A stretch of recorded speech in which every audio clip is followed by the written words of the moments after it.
Бұл жоба аясында Қызылорда облысында алғашқы жайлы мектебіміз осы сол жағалаудан салынып, ел игілігіне, халық игілігіне берілген болатын.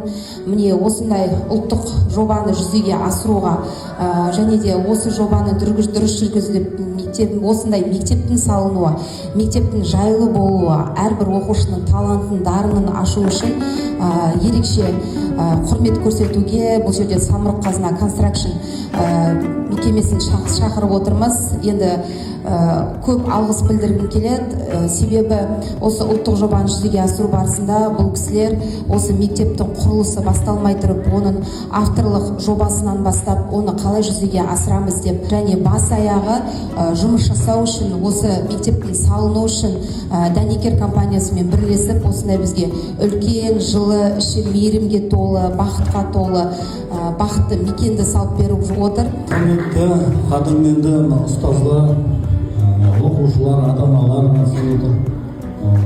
Бүгінгі қойылған концерт өте күшті сезімін әкеліп көрсетіп отыр. Оған көп рахмет барлықтарыңызға.